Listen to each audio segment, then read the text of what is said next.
Hi, this is Dawn. Welcome to Transaction Review and Calculator Practice. My voice is a mess because I had way too much fun at Christmas networking event last night. I think the Phoebe Mixer was last night, and also Robert Hall and Associates. So um, I don't know. Guess I'm feeling a little old and sounding that way today. So if you're in the note business and you're out there talking, and you're going to find this a lot, people, investors want to talk to you and wonder how it's what they're going to do if they sell for cash, which a lot of people are having trouble doing, right? Because the financing isn't there. And then if they versus carry, they want to know if they can carry paper and then sell the note. Okay, so this was a call I got on a Sunday, and usually I don't answer my phone on Sunday, but I was just in the mood for this day, so I had a conversation with this guy. He said, my friend got me into an investment. He's from California here, and my friend in Dallas got me into an investment. He said we were going to make a killing.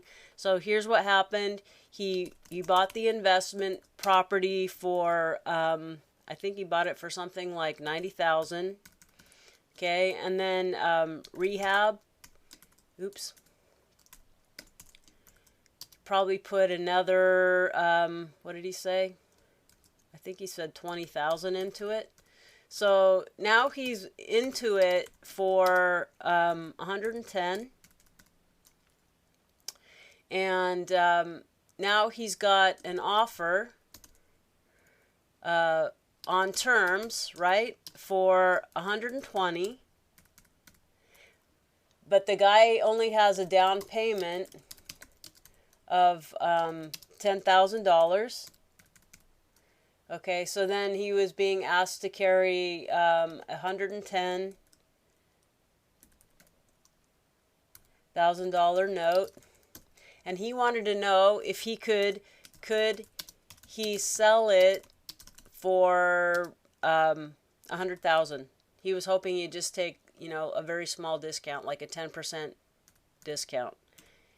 Okay, so you guys know that what's the first thing we think about, right? I mean, one of our first things that we do all the time, if the property's really worth 120, which it may be if someone's offering that, but it's only worth that to someone who's asking for terms. So 120, and if you were an investor and you were either looking to buy a note or lend money like a hard money lender, remember the first thing we do is figure out our loan to value or investment to value. So you take the value of the property times, let's say this is in Texas, so let's say you're really feeling generous, you'll go up to 65% loan to value because it's stable there, and foreclosures, you can foreclose sooner than it takes to sneeze practically. But still, even if you would go 65% and buy it green without any seasoning at all, look at your maximum ITV, investment to value, is $78,000. So right there, not even counting what our yield would be. So our ITV max right there, we know, is 78,000. Okay, so obviously not. So then what he'll walk away with is his 10 grand from the down payment plus the 78,000, and so then we're up to, he gets 88,000 out of this property. Okay, unless and we're going to talk about how we might structure this, but this is the way the note was going to look. So let's do clear all. Okay, so the note was going to be 110, just so we have it in our calculator. Present value, it was going to be, gosh, I think it was 10%. It was pretty high. That's pretty nice. But it was going to be amortized over, let's say, 15 years. That's much better than 30, obviously. We have a 0 in our future value, and then we're solving for payment. So it was a payment like that. So if we were just calculating calculating yield, and we wanted, I would say, let's even be generous at 14%. Buying a green note like that, right? Only 10%, only $10,000 down. That's not quite even 10%. And so then what could we pay for that? So, wow, it's really, really close, isn't it? But obviously, he said he's hoping to. What does he have into it? He's he's into it 110,000. He's just trying to get his money back out because his friend led him astray on this investment. They thought they were going to make a killing. Now he's just trying to get his money back out. So obviously, what I told him is, look, this is probably the purchase price that you're going to get if you just want to liquidate all out, something like that. So why don't you just discount your property? And this is what investors don't want to hear. They don't want to hear that they need to discount their property. They think that they can get the owner financing to get the top dollar, and then they're going to sell their note and get all their profit, their money and their profit out of it. And usually, unless there's some extraordinary circumstances, it doesn't work that way. So I just said, look, drop the price. Drop the price to 100,000, and you're already doing a lot better, right? So probably if he drops the price to 100,000, he's going to get a lot more offers and people who can qualify, or even cash buyers, who knows, at that price. Or even if he dropped it to 95, right? He'd still do better than trying to sell for 10,000, for 120 and trying to do the sale of the note. But I get this all the time, if I carry the paper, can I sell and get everything out? Usually what happens is they're going to have to leave a lot of their profit in the deal, because maybe I can cash them out and get their, not in this situation, but sometimes we can cash out their seed capital. Let's say if they bought for 30,000, they put 5 into it, and then they sold it for 60,000 with 20% down. They might be able to get close to their seed capital back out, but they're going to have to carry either the back end of the note or a second behind a first that we would buy. So anyways, so this guy, he said, thank you very much. I won't spin my wheels and waste my time, because he didn't want. Now, if he if he would be open to a partial, we could make this work, right? So let's see if we would just buy a partial. What if I bought on this note, let me recall. There's the little recall button there, recall N. Okay, what if I'm only buying, let's say, the next 5 years of payments? Let's see what would happen. I'll put 60 in my N. I guess I'll leave that at 14 just so we leave everything constant. And that should still be a 0. Recall for future value. There's no balloon. Recall the payment, still the same. So let's see what I could pay. Okay, so now if I just bought a partial, so if I buy 60 months, and then, right, I can pay him 50,000. So I wonder what he would have left. Balance of the note when he gets it back. Okay, let's figure out that. Okay, now this is the handheld version. It's not the iPhone app or the the computer version. So if you have a handheld HB10B2, so we have to go back and recreate the original note. And I think we had an interest rate of 10 and an amortization of 180.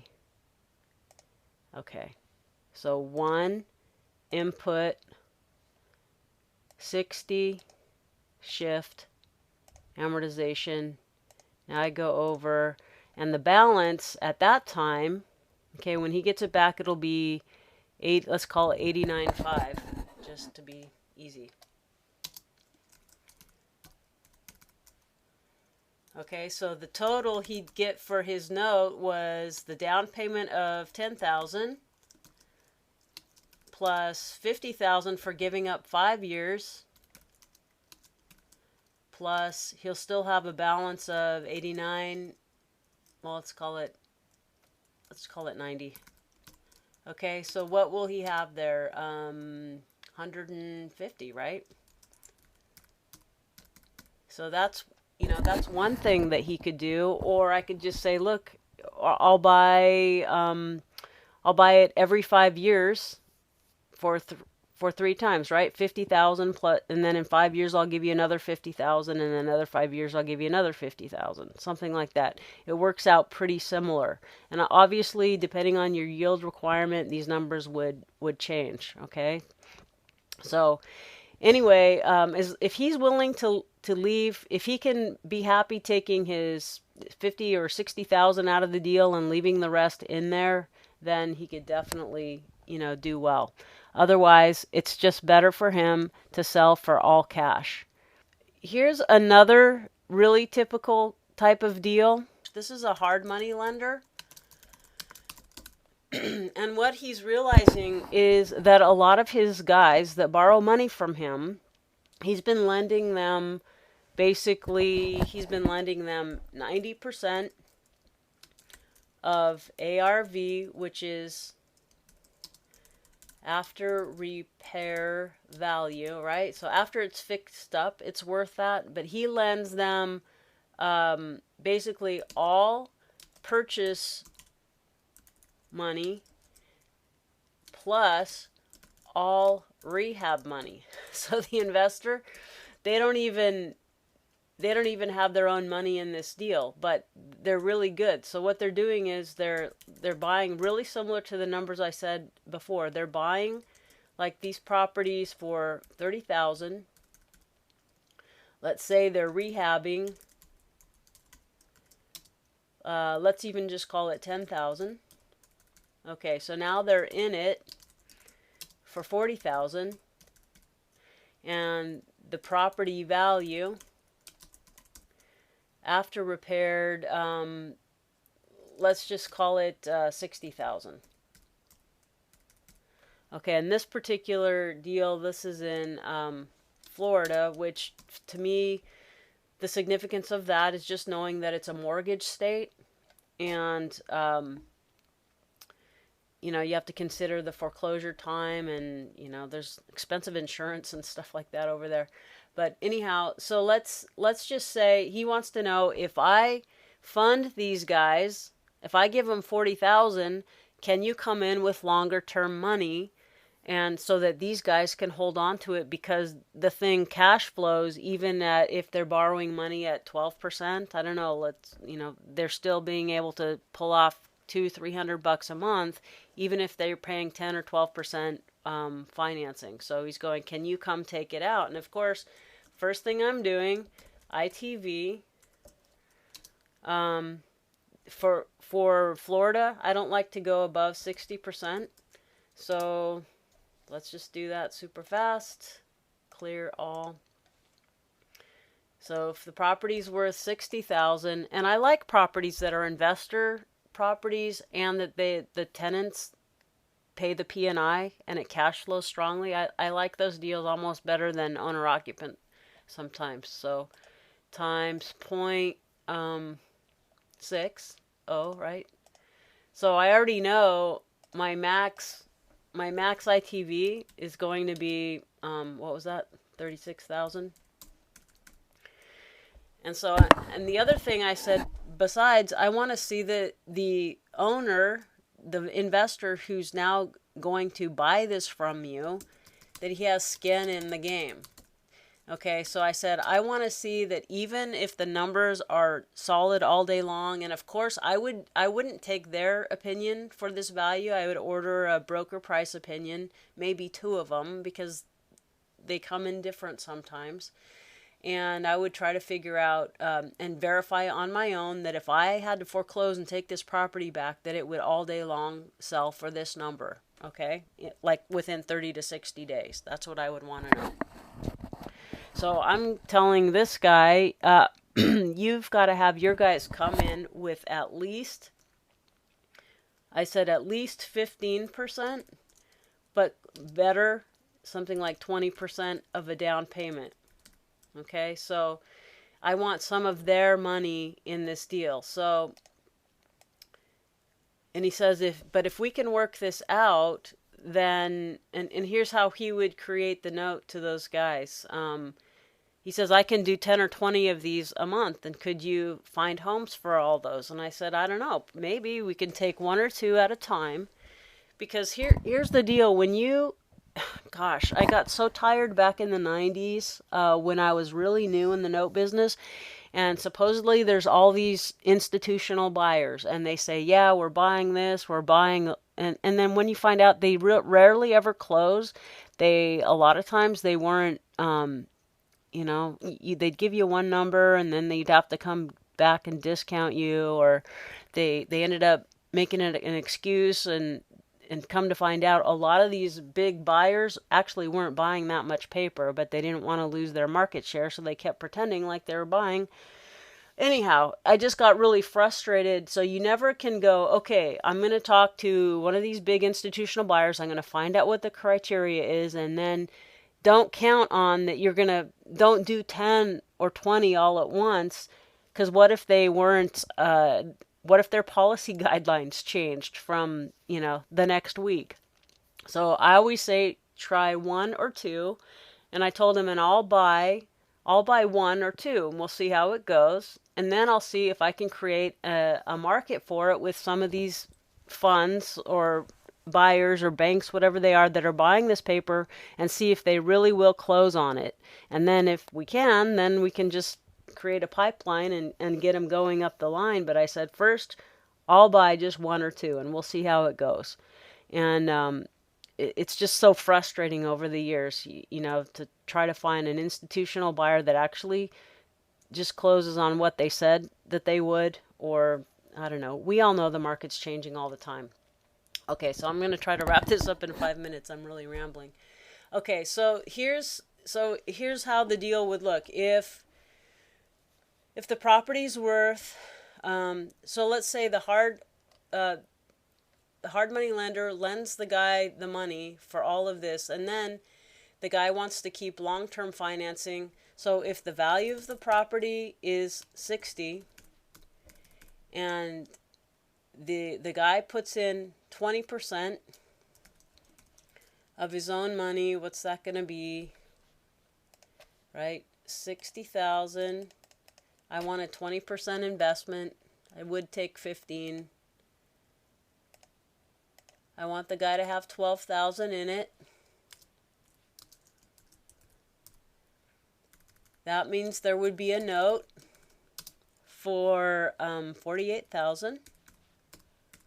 And he said they can easily pay 10%, and this would be interest only. And it still cash flows strongly for them, so that's good. I like that. Because then I know if I have to foreclose, I've got a property that's covering itself. I like that a lot. So, and then the balloon, they have these exit strategies where they feel very strongly that they're either going to sell or refinance to long-term financing within 36 months. So let's create that note. 48,000. Well, we already know, right? If you here's the note balance right there. And we know it's interest only, right? We don't even have to use these buttons. We could just say times 0.10, and that's the interest for a year divided by 12. The monthly payment's going to be $400.